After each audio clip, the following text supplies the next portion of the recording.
Hello, everybody. This soldering iron kind of scares me a bit. I feel like I'm gonna melt something that I'm not supposed to melt. Hopefully, not my arm. Welcome to the Beading Dreams Friday fire tutorial, which in this case is actually going to be a soldering iron tutorial for our under glass pendants. So once again, I know that we are all under the gun, or most of us are probably under the gun as far as holiday gifting goes, because it's the most stressful time of the year for us creatives. Especially us creatives who have monetized our creativity, because we're not only creating gifts for our own circle of gifting people, but also for everyone else's circle of gifting people. I'm somewhat lucky in the fact that no one in my particular gifting circle likes the things that I make, so I'm mainly just making for other people. But Excuse me. Well, hi, Corvus. Also, your dad is actually who I was thinking of, not me. Oh, because I do, but because you can make anything that I can make. that's not true. That's mostly true. It is mostly, but not all. But your dad loves things you make. Yeah. Okay, that's all I had to say. But carry on. Hi, everyone.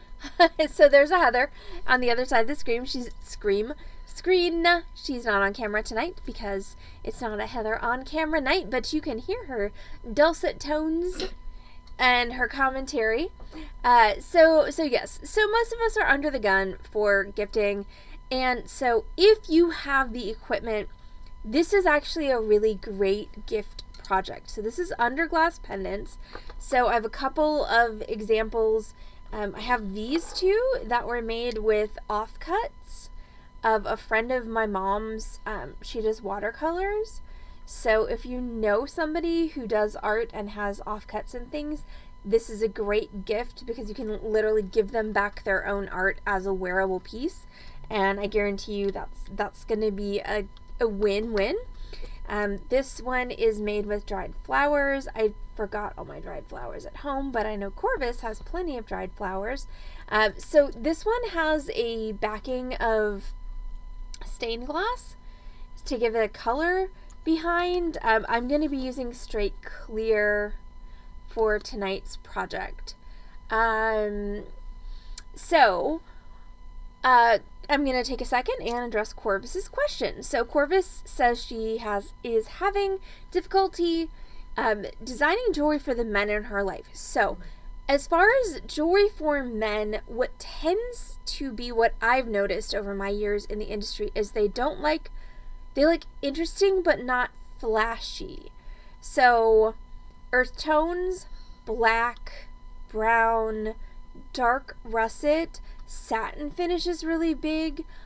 Carved things are nice for guys because once again, like not sparkle, not color, not bright, not bright color, not facets, not bling, but things that are interesting to look at. So interesting looking jaspers, interesting looking agates. Tiger iron is a huge one. Tiger eye is a huge one. Sterling silver beads with antiquing on them, but a really interesting pattern. Also a great addition to bracelets for guys. If you want a couple of mainstream jewelry references, Google David Yurman men's collection, Google William Henry men's collection, and Google what's the other one? I don't think that's the name. John Hardy. So David Yurman, William Henry, John Hardy. But now I'm rather disappointed that isn't the name. But yes, interesting shapes, toned down color, minimal shine. That is going to change depending upon the gentleman, but if you Google any of those three or all of those three mainstream brands, you will notice that is kind of an overarching theme across. Like, they all have really interesting findings, fairly basic beads in, once again, interesting but not flashy. 8mm is a good size for guys, I find. 10 tends to be a little big. 6 tends to be a little small. Again, it depends on the guy. If he's built like a defensive tackle, then 10 might be better than 8. But yeah, look up those 3. And I will, hold on. I'm gonna unearth my keyboard and I will type those in, and then I will get back to the project. So, David Yerman.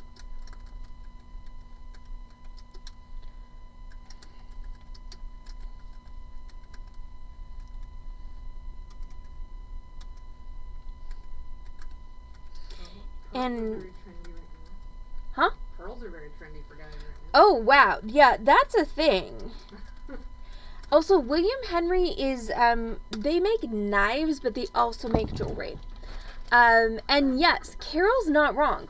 Pearls are enjoying a huge trend for guys right now, but I still feel like that really, I don't know that the majority of guys are there yet. Yeah, I don't know any guys that would wear Like, pearls. But well, you know John Clark. oh, but there's John Clark. Yeah. But you don't really, like, personally know. Nobody that Mm-hmm. Nobody in my family wears pearls. So pearls are trying to make an entree, or trying to have an entree into the world of men's jewelry. It's still a little genre specific. Like, there are, like, we had one of our favorite male clients who is a collector of ancient beads, and he was invited to a pearl necklace party the other night, and he was like, oh, whatever. And then the hostess called him, and she was like, do you have your pearl necklace ready? And he was like, oh, really? That was a thing? That was John Clark. And so no one should call a party a okay, pearl well, necklace party, but it might have anyway. been called something else. But anyway, we made him a pearl necklace, and everybody loved it. And long story short, let's just get to the project. So, what do you need to do the under glass pendant? You need 2 pieces of glass. So these are microscope glass, so these are super thin. I believe that if you're ordering them from a glass company, they're called micro thin glass, because obviously this is not the size of a microscope slide. You can make these with actual, like, you can literally order microscope slides from a scientific company and make pendants out of them. But then somebody was like, hey, this is cool glass, let's cut it into different sizes and shapes. So these are 1.5 by 1.5 squares of microscope, aka micro thin glass. I've got 2 of those. Now, you could back 1 micro thin glass up against a piece of stained glass, like I've done here. The thing you need to know if you're going to do that is that the stained glass is significantly thicker than the micro thin glass, so you're going to need a different size of copper foil tape, and we'll talk about that in a minute. In addition to your glass, you're going to need something to put in between it. Since I don't have any photos handy, I'm going to use some scrapbooking paper with some cool pictures on it. And I'm going to make something fun with that. You can use an actual photo in between the glass, or like I said, you can use very thin items to create a collage like dried flowers. Hi, sunshine! Sunshine! I got new sheets and they're Egyptian cotton. So thank you so much for your help. Ukrainian cheese buns.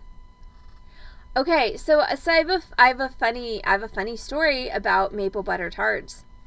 So, part of my mom's family. Yes, I sent the link to my stepmother, and she ordered them for me for my Christmas present. So they are in the dryer right now, and when I get home, I can put them on the bed, and I can have new fancy sheets. So thank you so much. But yeah, so funny story about butter tarts. So part of my family is from Canada. And so in the like handwritten passed down recipes, there's one for Canadian butter tart pie. And my friend Mandy, you've seen her on the stream, you've seen her on Zoom occasionally. She has 2 children and is getting a doctorate, so, you know, doesn't have a ton of time. She's bored. To spend on the Beading Dream stream, but she is from Canada. also known as Canada. Sorry. No, I like Canadian.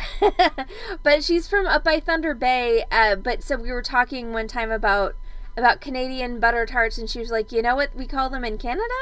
I was like, what? She's like, butter tarts. Like, yeah, okay, I deserve that. So I do have a family recipe for butter tarts. My mom is in possession of. I remember it involves a lot of brown sugar and butter and raisins. And they're tiny. Like, we have these tiny little tart molds that you're supposed to make them in that are just like wee bitty small. So anyway. So, back to the project, back to the list of tools and supplies. So, again, 2 pieces of microscope glass, whatever you're going to put in between them. Copper foil tape. This is very important because this is what we're going to use to seal the edges of our pendant. So if you're using stained glass, you probably want to use 1/4 inch copper foil tape. This is 3/8 inch copper foil tape because I have my 2 pieces of microscope glass that once again are collectively thinner. You're going to need some gel flux. This is flux for low temp solder. Speaking of, you're going to need some low temp lead free solder. If you're making something that you're going to use to wear rather than hang in a window, you need lead free solder. You need some kind of a brush to apply your flux. You're going to need a soldering iron, and Wellers are awesome, so that's what I have here. I've got a tile upon which I'm going to solder. I've got a hemostat to hold things with, and I've got a spray bottle of denatured alcohol and water that I'm going to use to clean my glass before I do anything with it, and then I've got some paper towels. So that should be the majority of what I need for this evening's tutorial. Once again, when I realize what I've forgotten, I will let you know. So first thing I'm going to do is I'm going to take my pieces of glass, which are gross, like you can see they're not clean. So I'm going to take one of my paper towels and my denatured alcohol and water, and I'm going to clean both of these. So when you're cleaning the glass, this is like if you've ever framed art, you want to hold the edges. So you're going to spritz the cleaning solution on the surface and then dry it off, but you don't want to like grab on the surfaces with your fingers because that's just going to put giant fingerprints right back on that surface that you just cleaned. And we're gonna, actually look at the surface, make sure it gets cleaned for real.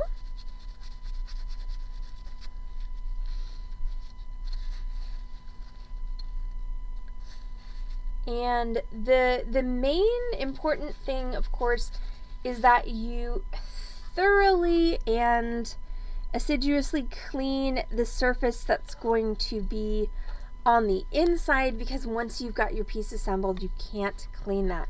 The surface that's on the outside, you can, of course, clean at any time. But again, hold the edges and just spray and wipe, and then look. Just visually inspect, make sure that everything is good. And then we do want to set these aside for a minute or two to dry, because we don't want to have any moisture trapped in between our 2 pieces of glass, because that's going to lead to weirdness, especially if you're using dried flowers. If there's moisture in between your 2 pieces of glass and you're using dried flowers, they start to get real weird. Mm-hmm. Like, they start growing things up in there, and it's not good. So you want to make sure that your pieces of glass are clean and dry before you do anything with them. So now I'm going to go ahead and grab my scrapbooking paper and cut. Oh, well, by me. There I am. And cut a piece of paper. So this scrapbooking paper is double-sided. So since I'm using double clear glass, I'm good. But you could actually sandwich 2 pieces of paper together if you wanted to have one image on one side and another image on the reverse. I'm just going to use the reverse of the actual paper because it's easier. So I've got my piece of glass. And what do I want to do? Oh, I like her. Okay, so use her face.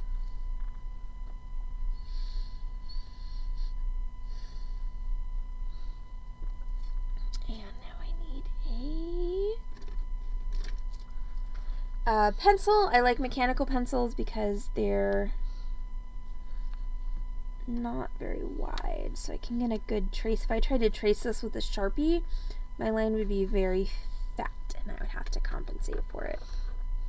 So I'm just going to trace with the pencil.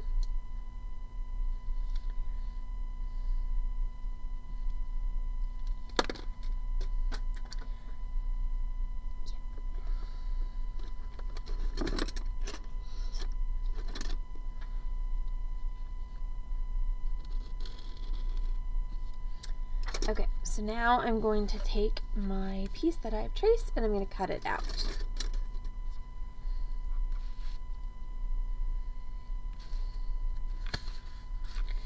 And I like to cut out kind of a rough cut of that piece, like so, and then cut it more precisely. And I want to cut on the inside of the line that I've drawn, because when you're doing this, you don't want to have any paper overrunning the size of your glass. So a little bit smaller is better than a little bit bigger.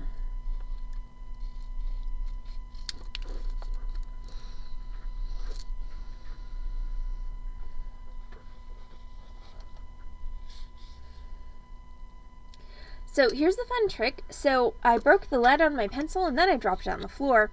So I drew this last line with a scribe and I couldn't really see it, but if you bend your paper, it will make itself known, which is nice.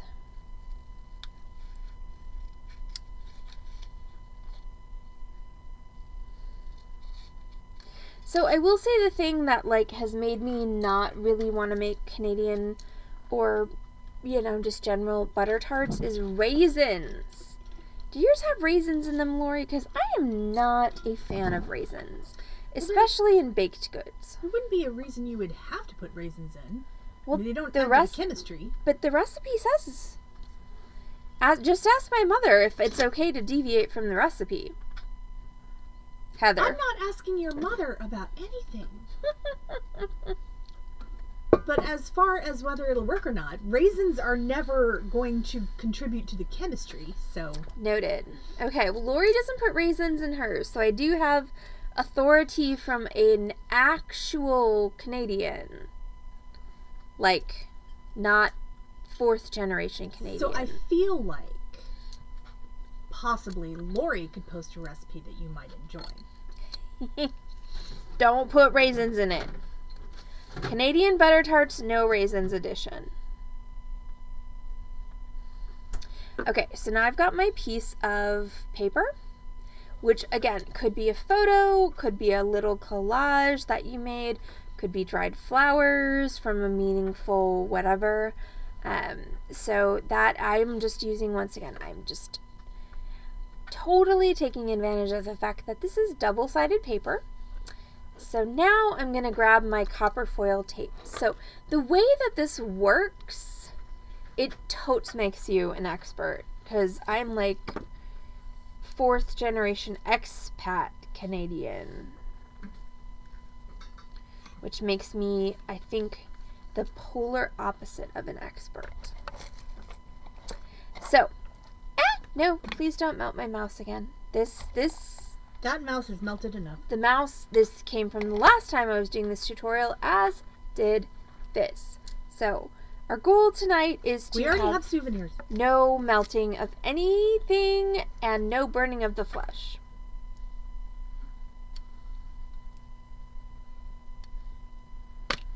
Okay, so I've got my copper foil tape. So, the copper foil tape in this particular project serves as A base for my solder. So essentially the copper foil tape is adhesive. So it is going to stick and hold all of these parts together. Then I'm going to cover it with solder, which is metal, and so therefore when I cover my copper foil tape with the metal, it's therefore not malleable anymore and will hold everything in place. Corvus. I think it's because she's upside down. That's so nice. Because she actually has a slight smile, I believe. Maybe she's just judging my life choices, which, by the way, was definitely judged by my cat before I went to work today. Well, your life choices included leaving. Well, no, my life choices included shagging her off of my sweater that she was sleeping on. She made a hut. And I was judged for my folly by the Mamie Socks. Because, yes, she was very comfortably asleep on said sweater, and then I stole it viciously from her and put it on my body. And then, once again, I was judged for the stealing of the sweater. Alright, well, thank you, Corvus. Okay, so now what we're going to do is we're going to take this, and it's totes okay for me to put my dirty ass fingers all over the front and back of this, because the only thing that's really important is the insides, which we've already cleaned. So it is best practice to put your joint at the top, that way you can reinforce it when you add your ring. So I'm going to take my copper foil tape, and this honestly is one of the most irritating things. So I'm going to start my copper foil tape. I don't know what happened there, but that's going to get cut off because that's gross. And now I'm going to start taping this. Yay, sunshine! That sounds awesome. That's amazing. Okay, so when I'm taping this, what I want to do ideally is get it. I did not do a bad job. So I want even amount on this side and on that side. So the first thing I'm going to do is go all the way around with my copper foil tape, trying to keep it even.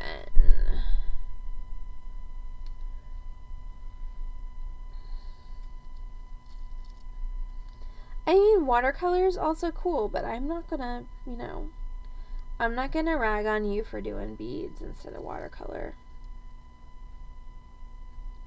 Oh, but I do need to brag on someone in a minute.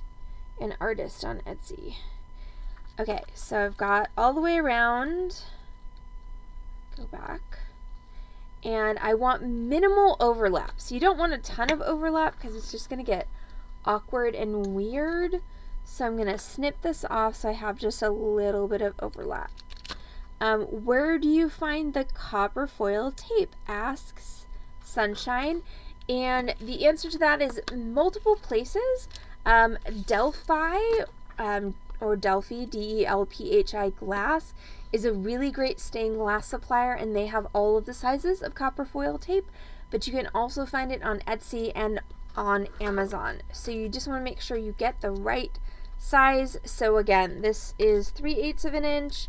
I think the biggest available is 1/4 of an inch, so you just want to make sure that you've got enough that you can span the thickness of your glass sandwich here. And now what I'm going to do is I'm going to take my edges, not my corners, but just my edges, and I'm going to start laying them down. Like so.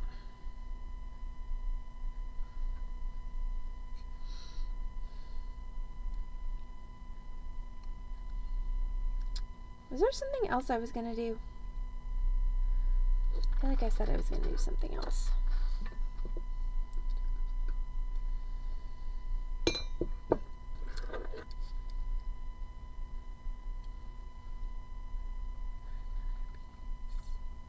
Artist on Etsy. Yes. Okay. So this artist is Amazeballs, and I bought 3 prints from them for Christmas, and I love them so much.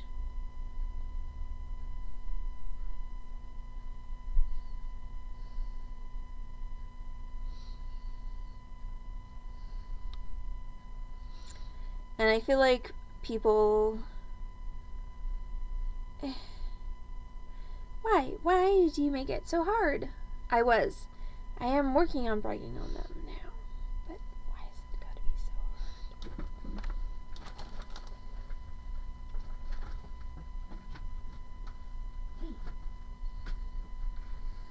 Well, I was going to send you screenshots. Sorry. Yeah, I just want someone else to... Okay, look how cute this is.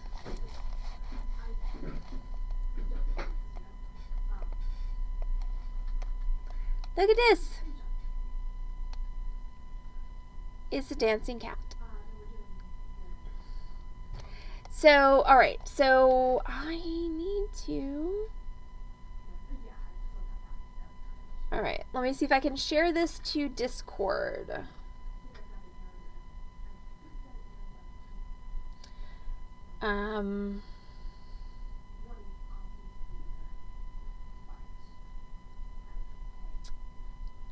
Okay, so I just shared it in Discord. It's so they're lino cuts.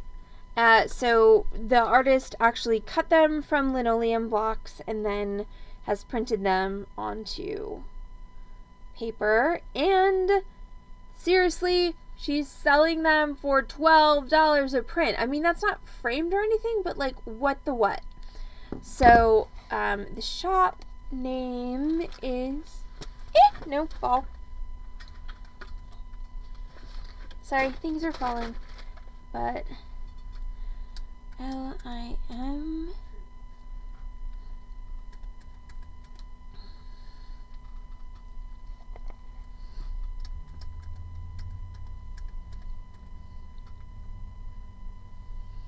So that's the shop on Etsy.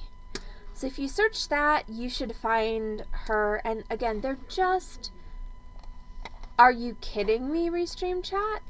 That now you want me to log in after I've been chatting for the better part of an hour?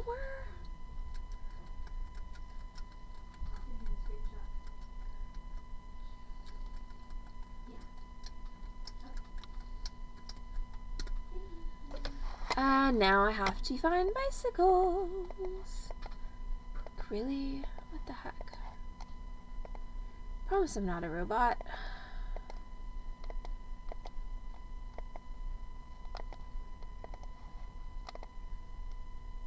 Try again, because I failed.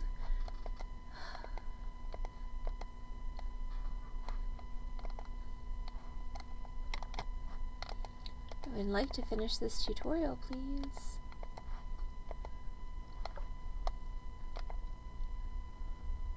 Oh, my Lanta. Okay, I give up on you. You suck.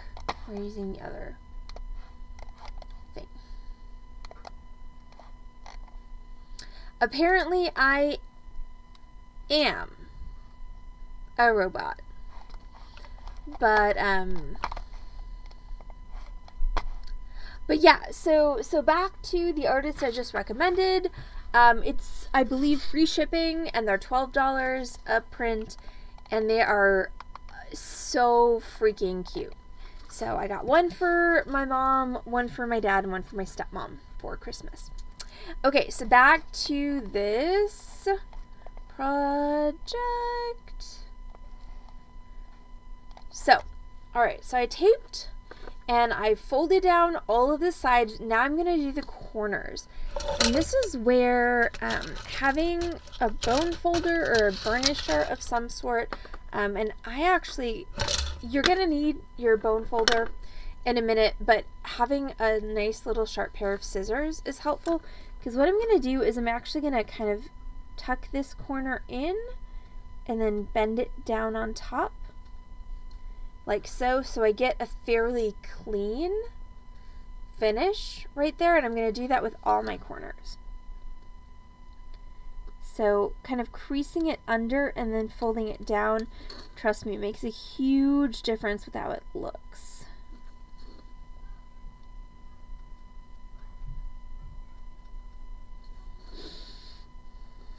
And then I'm going to make sure to do the other side as well. Some of these kind of did themselves because I was smashing it down. So we're going to call that done. Now I'm going to grab my bone folder or burnisher. And I'm going to press all of this down. So you can see the difference between when I've burnished, which is this one here, and when I haven't, which is the rest of these three. So basically when you've burnished it, all of these little kind of wrinkles in the copper foil tape are gone. So we just want to burnish all of that. We want to make sure the corners get nice and smashed down. But our main goal here is we want to create a tight seal between the copper foil tape and our glass. But if you're using a bone folder, be careful, because if you scrape too hard with your bone folder, you can yank up your foil tape. So if you're using an actual bone folder that's like made of bone, using the rounded side is better. If you're using a nylon bone folder, then you can use the edge.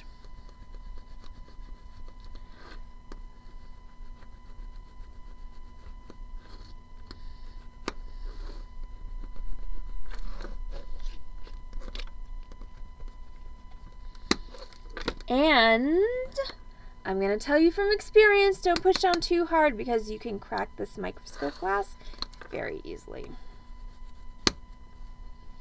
Ask me how I know. I know y'all know how I know.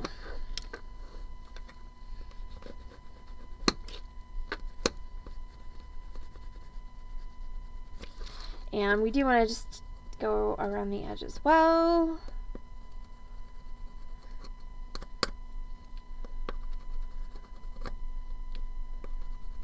Okay, so there we go. So now I'm all copper foil taped. So now I'm going to grab my gel flux. So flux, oh, hi Julie. Okay, so a couple things just happened in the chat. First of all, Julie showed up, and how are you doing with your flood and insanity?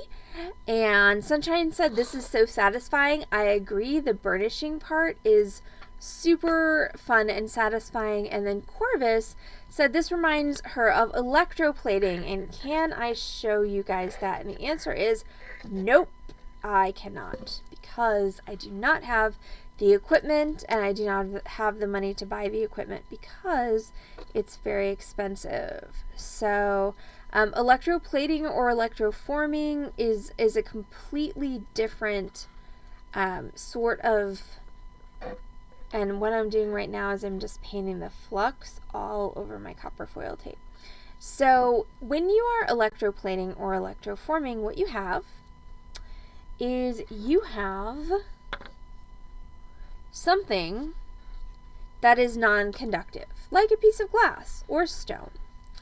And you apply a conductive material to that item. So whether that be, typically it's a copper bearing paint substance, rather than a tape, it's actually literally a liquid that you paint on there. And then you put it in a plating system, which is a series of beakers that contain you have a solution that you purchase that contains free ions of the metal that you are trying to plate, and you will put your item in that beaker. You will attach in either an anode or a cathode. An anode, I believe, is what you attach to the piece. The cathode is an item, or is in the solution, and then you run electricity through it, and in a perfect world, metal plates onto your piece. However, you got to get all your voltages right and all of your everything completely perfect, otherwise you wind up with a disaster. So it's an expensive setup, and it's expensiver if you screw it up. So we do not electroplate here at the Beading Dreams. But we do solder, so we're going to go ahead and I'm just going to take a second, clean my soldering iron. Get some of the gross stuff off of it. Okay, so now this whole thing is coated with flux, all of the metal. So now I'm going to grab my lead-free solder and I'm going to put that on my tiles. So I'm going to take my soldering iron and I'm going to load it with my lead-free solder, which basically means I'm going to sit it on my solder. I'm going to let it sit on there until it melts. And since this is a pretty big piece of solder, you can't see all of it, but it's about 8 inches long. It's going to take a hot minute. Literally a hot minute for it to melt. So we're just gonna sit here. I mean, TikTok is not known for being excessively truthful about a lot of things. Just saying. If you are impatient and you want your solder to melt faster, cut a smaller piece. But there you go. Did you see how that soldering iron just kind of sunk down? So now what I've done is I've loaded my soldering iron with solder. So it's stuck to my soldering iron. Now I'm going to grab a tweezers or a hemostat. I prefer hemostats. And I'm going to what's called tin all of my copper foil. So basically I'm going to hold my piece in place and I'm going to run my soldering iron, which is loaded with solder, down my piece, and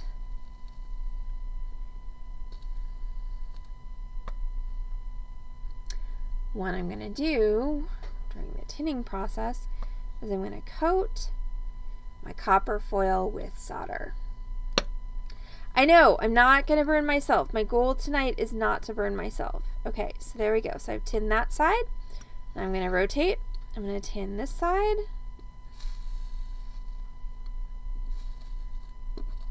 So you really just need to run your soldering iron along the copper foil tape. And as long as your soldering iron has solder on it, it will tin. There we go. So that's 4 sides. Now, we can do the edges. This requires you to use your hemostats to just hold a little bit.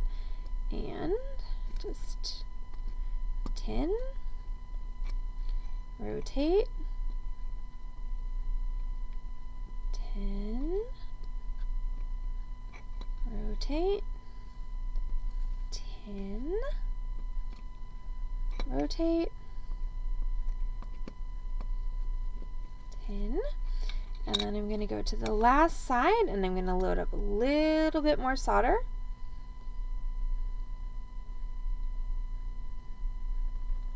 Please note, my left arm is far away from the soldering iron. And then we're going to tin these 4 sides. So 1, 2,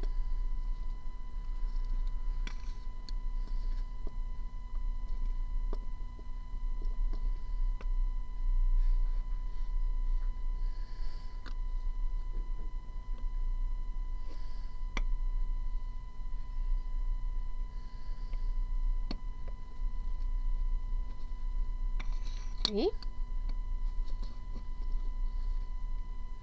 So just had to stop and reload a little bit with some solder, and 4. Okay, so now everything is tinned, meaning all of my copper is now covered with silver. Now I'm going to go ahead and I'm going to refine my edges, meaning I'm going to add a little bit more solder on my edges to make kind of a gentle curve. So I'm going to load up my soldering iron.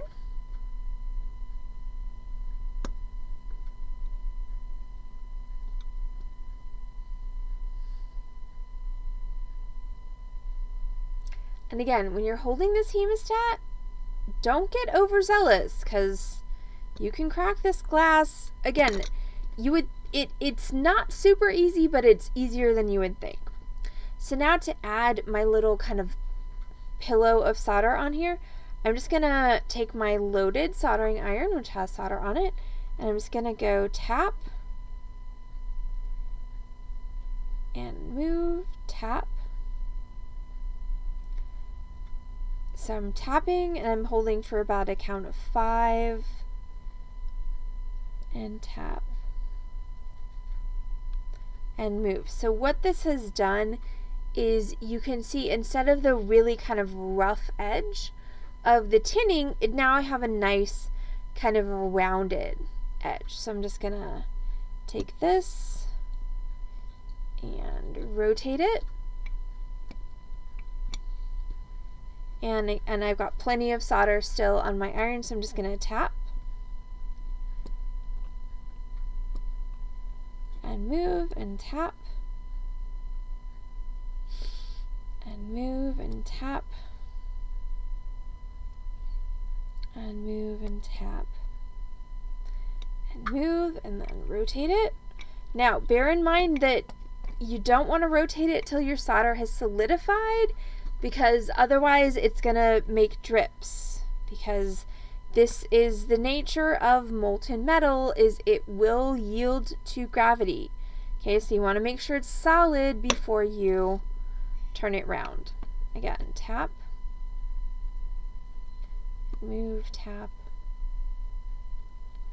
and move, tap, and move. This is where I've got my joint, so I might want to grab a little bit of extra solder, because I'm going to come back and I'm going to put my ring there, but I might want to just put a little bit more of a bubble right over there. Tap and move, and then rotate again. This should be my 4th side. So we're going to tap, move, and I'm sorry, but this is not a part of this that you can rush, because you're waiting for metal to melt, and don't do that on your time frame. It does it on its own. Moving solder does look like mercury, it's true. Okay, and I have this weird thing that happened here in the corner, so I'm just going to use my soldering iron to like kind of fix that, make it less obnoxious. Okay, so now I've got everything is tinned and everything is soldered nicely. Now it's time to put on my ring, which I have here. So I'm going to use a sterling silver ring for this, and this is one of the times where it's incredibly helpful to have a third hand. So let's see, do I have a third hand somewhere available? I do. I see it. So this is a third hand. This is an incredibly useful soldering tool. It's not very expensive. It's a third hand with cross-locking tweezers, and trust me, this baby will save your life someday. So I'm going to take my piece and I'm going to put it in my third hand. Now, bear in mind during this whole process that your piece is hot. Okay, you have been attacking it with the soldering iron and it is warm. So you want to be very careful about touching it. That is why I am not touching it with my fingers. I am only touching it with my tools. Now I'm going to take my jump ring and I'm going to put it in my hemostat with my joint facing out of my hemostat, and I'm going to put a little bit more flux on this top here, and I'm going to grab my soldering iron. I'm going to load up just a okay, well that's on the floor now, that's okay. I'm going to load up just a little bit of solder on there, and then I'm going to hold this ring right at this joint, and then what I'm going to do is I'm going to take my soldering iron and I'm going to hold it on one side, and then I'm going to hold it on the other side, and then I'm going to hold it on the other side, and at some point what's going to happen is you're going to see your ring is going to kind of drop down into the solder, and the way you can tell if this has happened, is let go your third hand and use your hemostat to try and pick up your piece, and lo and behold, my piece is good. My ring is attached.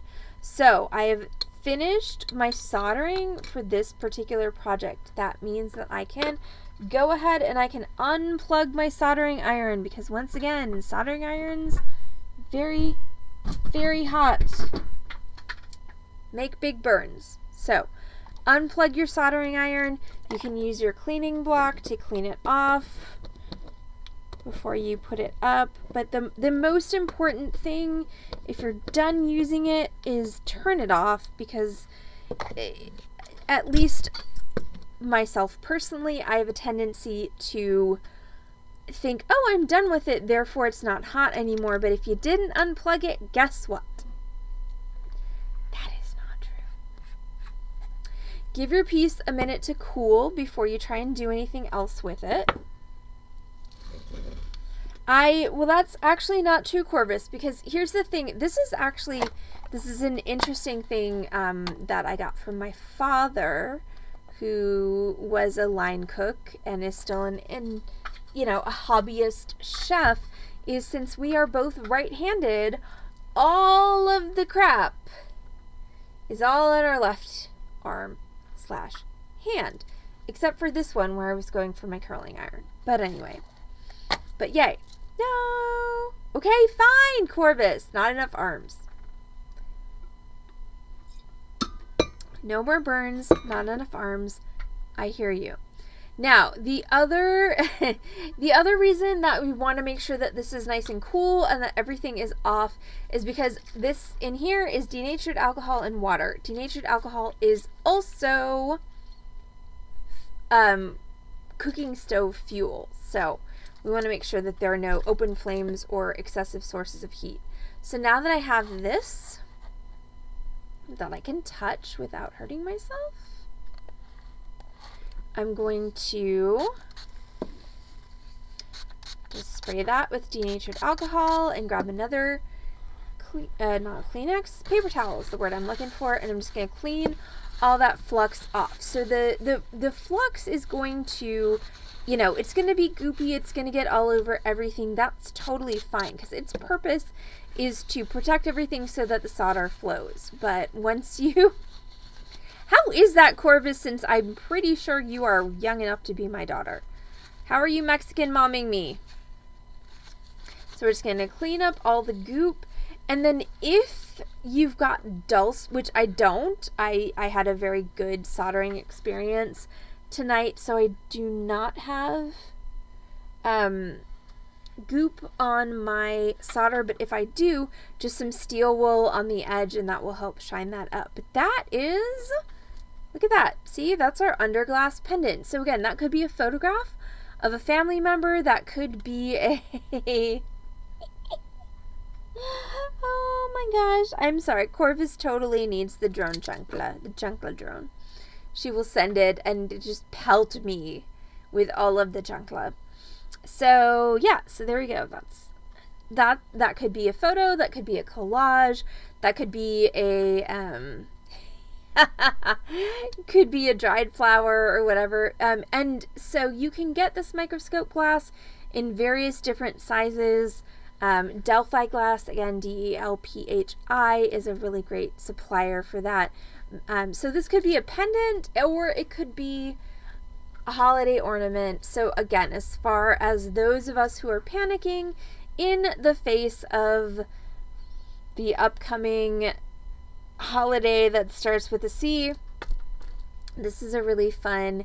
And once again, if you I did that once. I put some lace in there, some hand tatted lace that was made by somebody's grandmother. You could also do, and I know this is something that has it's very polarizing, but you could do hair from somebody who has passed on, whether they be human or animal. So there's lots of cool things that you can do with this technique. So that's our underglass pendant for this evening. Tomorrow evening is going to be Social Saturday, y'all. So Heather sent out the email with the Social Saturday info.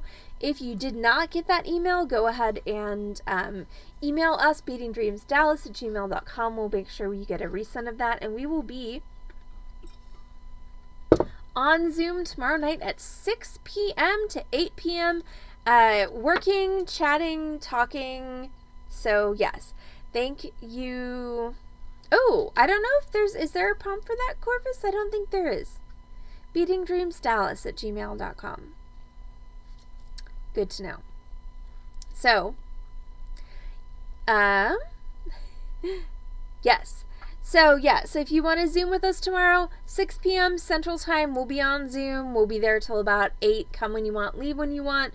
Heather and I will be working and chatting along with the rest of you, and we can all sympathize about how freaking insane this season is. But for right now, we did it. We made an underglass pendant, so that's going to be it for us tonight. So I will see you all back on this channel, twitch.tv/beadingdream on Wednesday of next week with a new tutorial. But don't forget, we're going to be on Zoom tomorrow night, so we will not be on Twitch, we will not be on Facebook, we will not be on YouTube tomorrow evening. We will be on Zoom chatting and working with all of you. It's the one time I get to see your awesome faces.